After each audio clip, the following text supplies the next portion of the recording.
Chapitre 20. Cette nuit où mon père mourut, je fus emporté hors de la maison par maman Zine et installé près de mon autre cousine Marianne qui demeurait chez son père, rue de Soissons. Soit qu'on ne voulut pas mettre mon enfance en contact avec un cercueil, la mort étant prévue, soit qu'on craignît l'embarras que je pourrais causer, cette précaution fut prise vers les 5 heures du soir, puis maman Zine revint à la maison. Ma pauvre mère avait besoin d'aide pour la nuit qu'elle allait passer. J'adorais mon père. Peut-être à cet âge ce sentiment que j'appelle aujourd'hui de l'amour n'était-il qu'un naïf étonnement pour cette structure herculéenne et pour cette force gigantesque que je lui avais vu déployer en plusieurs occasions. Peut-être encore n'était-ce qu'une enfantine et orgueilleuse admiration pour son habit brodé, pour son aigrette tricolore et pour son grand sabre, que je pouvais à peine soulever. Mais tant il y a qu'aujourd'hui encore le souvenir de mon père dans chaque forme de son corps, dans chaque trait de son visage, m'est aussi présent que si je l'eusse perdu hier. Tant il y a enfin qu'aujourd'hui je l'aime encore, je l'aime d'un amour aussi tendre, aussi profond et aussi réel que s'il eût veillé sur ma jeunesse, et que si j'eusse eu le bonheur de passer de cette jeunesse à l'adolescence appuyé sur son bras puissant. De son côté, mon père m'adorait, et j'ai dit que je ne saurais trop le redire, surtout qu'il reste des morts quelque chose qui entende ce qu'on dit d'eux. Et quoique, dans les derniers temps de sa vie, les souffrances qu'il éprouvait lui eussent aigri le caractère, au point qu'il ne pouvait supporter dans sa chambre aucun bruit ni aucun mouvement, il y avait une exception pour moi. Je ne me rappelle point si, en quittant la maison, on me fit embrasser mon père. Ce qui arriva dans la nuit et que je vais raconter, que ce soit ou non un effet de ma jeune imagination, me ferait croire qu'on avait oublié ce soin pieux. Je n'avais du reste d'autre idée de la mort que ce que j'en ai dit à propos du gros chien noir et du baigneur évanoui. Il m'eût été, en outre, bien difficile de prévoir celle de mon père, moi qui, 3 jours auparavant, l'avais vu monter à cheval. Je ne fis donc aucune difficulté pour sortir de la maison, et une fois sorti, j'ignore si mon père parla de moi ou me demanda. Un voile est entre mes yeux et cette dernière journée de sa vie.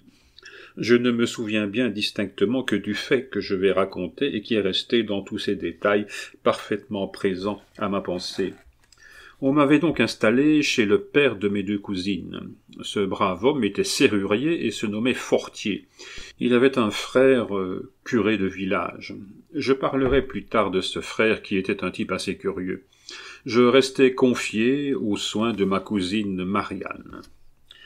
La maison n'était en réalité qu'un boyau composé de la forge donnant sur la rue de Soissons, d'une cour intérieure venant après la forge, du logis qui consistait en une chambre à coucher, meublée d'ordinaire d'un grand lit à baldaquin de serge verte, d'une grande armoire de noyer, d'une table, de quelques chaises et surmeublée pour cette nuit d'un petit lit qu'on m'avait improvisé sur 2 chaises et que l'on avait placé en face du grand. Après cette chambre à coucher venait la cuisine, demeure habituelle d'un gros chat appelé le docteur, à la griffe duquel je faillis un jour laisser un de mes yeux. Enfin, après la cuisine, un petit jardin ombragé de quelques arbres et encombré de beaucoup de pierres, jardin qui ne rapportait absolument que des orties auxquelles on n'avait jamais songé à faire rapporter autre chose et qui donnait sur la place du château. Il résultait de cette disposition que, du moment où la porte de la forge donnant sur la rue de Soissons et la porte du jardin donnant sur la place du château étaient fermées, la maison d'habitation, à moins qu'on ne franchît les murs, était inabordable. J'étais donc resté chez ma cousine Marianne, sans faire aucune difficulté d'y rester. J'aimais aller à la forge, où un garçon nommé Picard s'occupait beaucoup de moi. J'y faisais des feux d'artifice avec de la limaille de fer, et les ouvriers, et Picard particulièrement, me racontaient des histoires qui me paraissaient fort intéressantes. Je restais à la forge assez avant dans la soirée. La forge avait le soir des reflets fantastiques et des jeux de lumière et d'ombre qui me plaisaient infiniment. Vers 8 heures, ma cousine Marianne vint m'y chercher, me coucha dans le petit lit en face du grand, et je m'endormis de ce bon sommeil que Dieu donne aux enfants comme la rosée au printemps. À minuit, je fus éveillé, ou plutôt nous fûmes réveillés, ma cousine et moi, par un grand coup frappé à la porte. Une veilleuse brûlait sur la table de nuit. À la lueur de cette veilleuse, je vis ma cousine se soulever sur son lit, très effrayée, mais sans rien dire. Personne ne pouvait frapper à cette porte intérieure, puisque les deux autres portes étaient fermées. Mais moi qui, aujourd'hui, frissonne presque en écrivant ces lignes, moi, au contraire, je n'éprouvais aucune peur. Je descendis à bas de mon lit et je m'avançai vers la porte. « Où vas-tu, Alexandre » me cria ma cousine. « Où vas-tu donc ?»« Tu le vois bien, répondis-je tranquillement. Je vais ouvrir à papa, qui vient nous dire adieu. » La pauvre fille sauta hors de son lit tout effarée, m'attrapa comme je mettais la main à la serrure et me recoucha de force dans mon lit. Je me débattais entre ses bras, criant de toutes mes forces « Adieu, papa, adieu, papa !» Quelque chose de pareil à une haleine expirante passa sur mon visage et me calma. Cependant, je me rendormis avec des larmes plein les yeux et des sanglots plein la gorge. Le lendemain, on vint nous réveiller au jour. Mon père était mort juste à l'heure où ce grand coup dont je viens de parler avait été frappé à la porte. Alors j'entendis ces mots sans trop savoir ce qu'ils signifiaient. « Mon pauvre enfant, ton papa qui t'aimait tant est mort. » Quelle bouche prononça sur moi ces mots qui me faisaient orphelin à 3 ans et demi? Il me serait impossible de le dire. Par qui me fut annoncé le plus grand malheur de ma vie? Je l'ignore.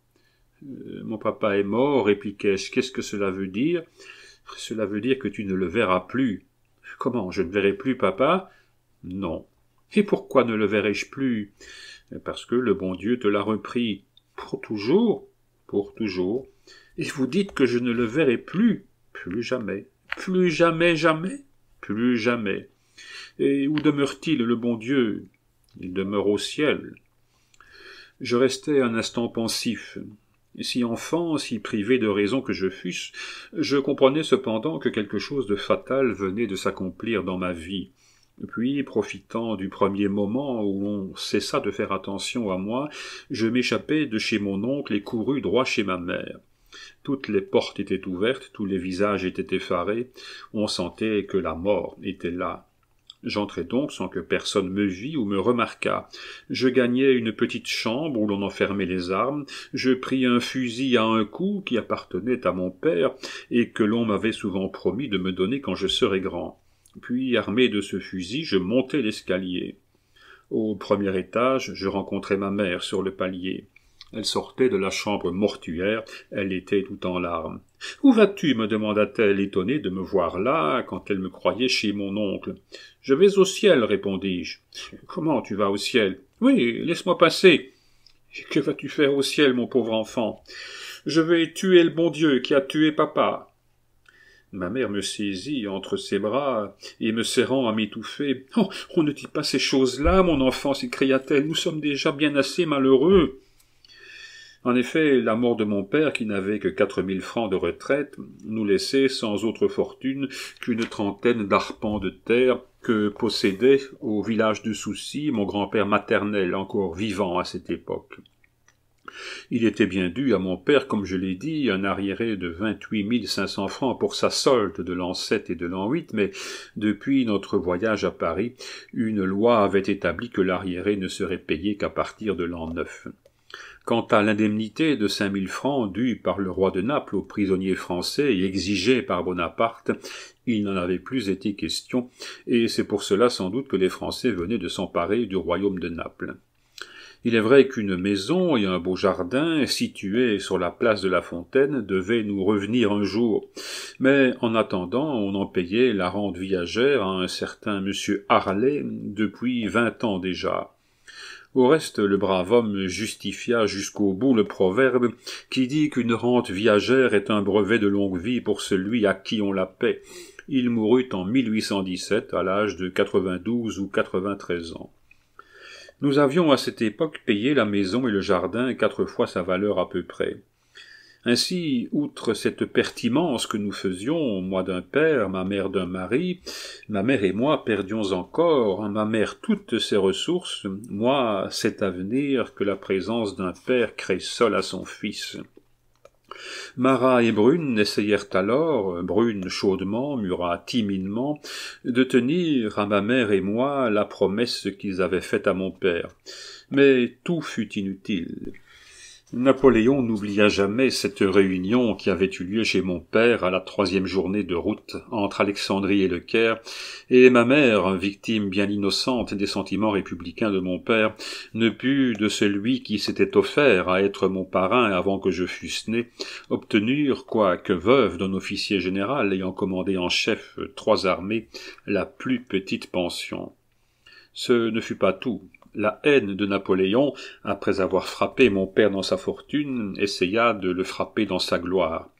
Un tableau avait été commandé représentant l'entrée de mon père dans la grande mosquée le jour de la révolte du Caire, que mon père avait apaisée, en leur absence à tous, comme il le leur écrivait lui-même. À mon père on substitua ce grand hussard blond, qui n'est le portrait de personne, et qui, n'ayant rien dit aux yeux des contemporains, ne dira rien à ceux de la postérité. On verra plus tard que cette haine s'étendit jusqu'à moi, et que, malgré les démarches qui furent faites en ma faveur par les anciens amis de mon père, je ne pus jamais obtenir mon entrée dans aucune école militaire, ni dans aucun collège civil. Au reste, mon père, l'homme du camp de Maulde, l'homme du camp de la Madeleine, l'homme du Mont-Cenis, l'homme du siège de Mantoue, l'homme du pont du Brixen, l'homme de la révolte du Caire, l'homme que Bonaparte avait fait gouverneur du Trévisan et qu'il avait présenté au directoire comme l'Horatius Coclès du Tyrol, mon père mourait sans avoir été fait simple chevalier de la Légion d'honneur. Il n'était donc pas étonnant que l'âme de mon père, avant de remonter au ciel, se fût arrêtée une seconde sur son pauvre enfant qu'il laissait si dépouillé de toute espérance sur la terre. Que devins-je au milieu de cette tempête de douleur qui soufflait autour de moi? Quelle part prit à la mort cette vie qui commençait à peine?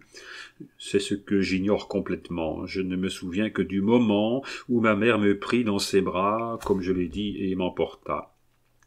Une lettre de M. de Violaine, qui annonce la mort de mon père au général Peel, son ami, me guide seul dans cette obscurité et m'apprend que nous nous réfugiâmes à Antilly. Voici cette lettre. Villers-Cotterêts, 27 février 1806. Mon cher cousin, je ne croyais pas avoir à vous annoncer si tôt la mort du brave et malheureux général Dumas. Il a fini sa carrière hier à 11h du soir à Villers-Cotterêts, où il était revenu pour suivre les ordonnances des médecins. La maladie qui l'emporte au tombeau est la suite des mauvais traitements qu'il a éprouvés à Naples à son retour d'Égypte. Il a eu la consolation d'apprendre, le jour de sa mort, que ce pays était conquis par les Français. Mais cette satisfaction ne l'a point consolé de la privation d'avoir été à même de terminer ses jours au champ d'honneur. Depuis qu'il n'est plus en activité, comme pendant sa maladie, il n'a cessé de former des vœux pour la prospérité des armes de la France. C'était un spectacle touchant que de lui entendre exprimer, quelques heures avant sa mort, que, pour le sort de sa femme et de ses enfants, il voudrait être enterré dans les champs d'Austerlitz. En effet, mon cher cousin, il les laisse sans aucun moyen d'existence. Sa maladie a consommé le peu de ressources qui lui restaient. Ma femme est allée reconduire madame Dumas, sa parente, à Antilly, où elle passera quelques jours, tandis que nous allons nous occuper de rendre autant que possible au général les honneurs funèbres des grades qu'il a occupés, sa bravoure et l'amitié de ses concitoyens lui ont mérité. En me chargeant de vous annoncer cette triste et malheureuse nouvelle, j'ai dit à madame Dumas que je vous inviterais d'en faire part aux compagnons d'armes de son mari. La part qu'ils voudront bien y prendre adoucira un peu l'amertume de ses chagrins. Je vous remercie bien, mon cher cousin, de l'extrait de mort du maréchal des logis Lannes. S'il n'est pas suffisamment en règle, j'aurai l'honneur de vous en informer. Recevez, mon très cher cousin, l'assurance de mon dévoué attachement, signé de Violaine. Monsieur de Violaine n'avait nullement exagéré l'état de détresse où nous nous trouvions. Mon père n'avait pour toute fortune que son traitement de retraite de 4 000 francs. La pension de ma sœur enlevait d'abord 1200 francs là-dessus. Restait 2800 francs pour subvenir aux frais de maladie, au voyage d'un mourant tourmenté par ce besoin de changement qui poursuit ceux que la mort presse, et à nos besoins à nous. C'était bien peu, comme on voit. Aussi ma pauvre mère mit-elle en campagne tous les anciens amis de mon père, Brune, Murat, Augereau, Lannes, Jourdan, pour obtenir une pension de l'empereur. Tout fut inutile.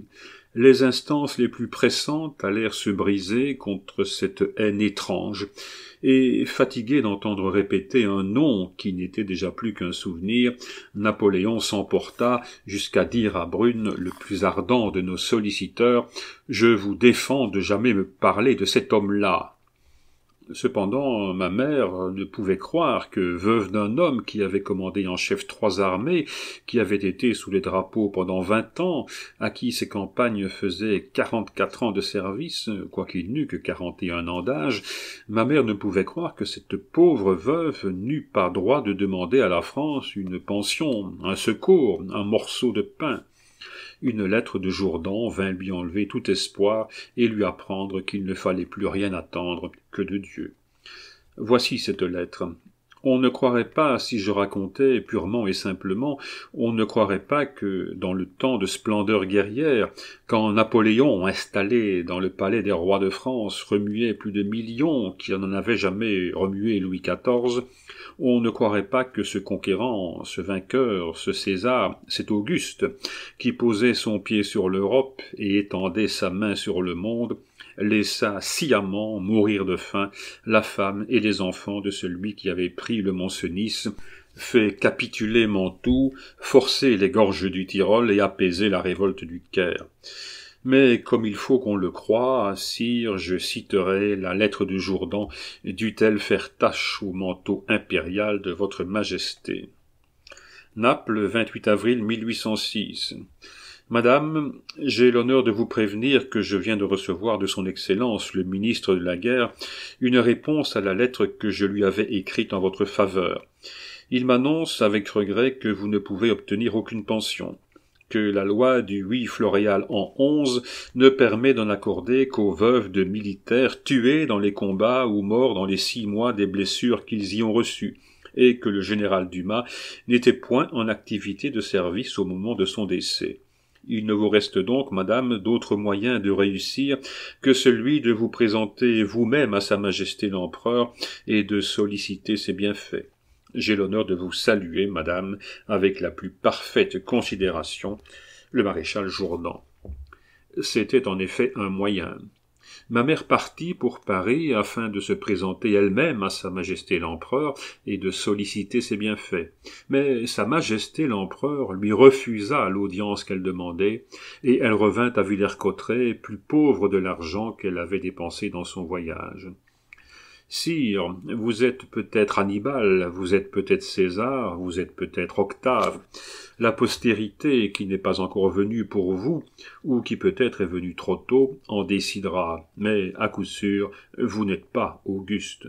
Auguste plaidait lui-même pour le vieux soldat qui avait servi sous lui à Actium, et vous condamniez à la misère la veuve de celui qui avait servi non seulement sous vous, mais encore avec vous. J'ai dit qu'à votre défaut restait Dieu, sire. Voyons ce que Dieu fit de la pauvre famille abandonnée.